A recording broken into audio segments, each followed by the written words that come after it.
Et la Jordanie, on en parle tout de suite avec Bruno Darro. Bonjour Bruno. Bonjour Florent. Le Premier ministre a donc présenté sa démission au roi Abdallah II.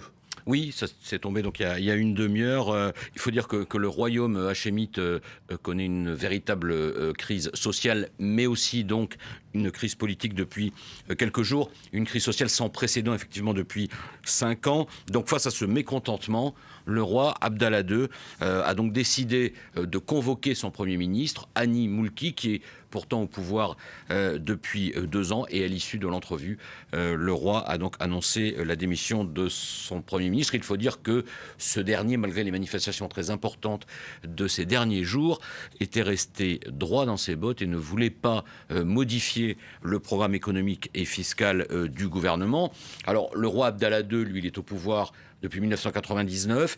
Il surveille de très près la situation, surtout en plein Ramadan. Samedi soir déjà, Abdallah II avait estimé que les citoyens ne pouvaient pas à eux seuls payer le prix de l'effort demandé par le FMI. Et donc, pour apaiser les tensions, Abdallah II a fait sauter son fusible. C'est assez classique, mais du coup, il se retrouve en première ligne. Et on rappelle qu'à l'origine de cette grogne, c'est la hausse des prix et des impôts. Vous en parliez brièvement, Bruno.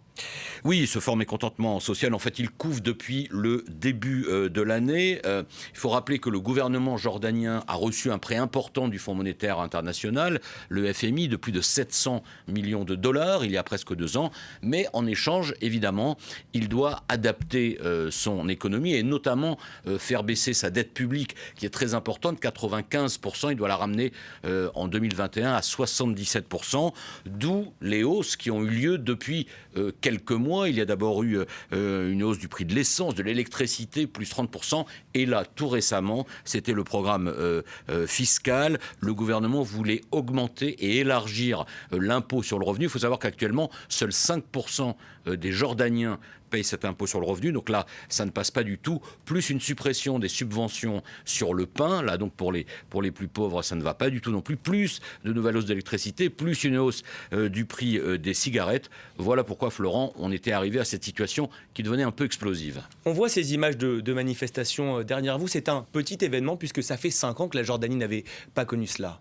Oui, ça fait 5 ans que la Jordanie n'avait pas connu cela. Cela dit, ce n'est pas une première, puisqu'en fait, contrairement d'ailleurs à ce qu'on peut penser, la Jordanie n'a pas une économie aussi sereine et stable que ça. D'abord parce que le pays n'a pas de ressources naturelles, donc il est très dépendant des importations. 2/3 de l'économie jordanienne repose sur les services, d'où le fait que la Jordanie dépend beaucoup, en fait, pour pouvoir boucler ses budgets, de l'aide extérieure, les pétromonarchies, les États-Unis, mais ces derniers ont réduit la voilure. Et puis donc le FMI, mais le FMI en échange, il demande des efforts. Voilà pourquoi on en arrive là, mais il y a déjà eu dans le passé, notamment dans les années 90, des manifestations de mécontentement social. Et cette crise politique qui couve en Jordanie, on la scrute, on la regarde de très près dans les pays voisins. Oui, parce que la Jordanie, Florent, joue un rôle très particulier au Moyen-Orient. Il suffit de regarder une carte régionale. On voit que la Jordanie est entourée de pays qui ne sont pas tous très calme, on va dire.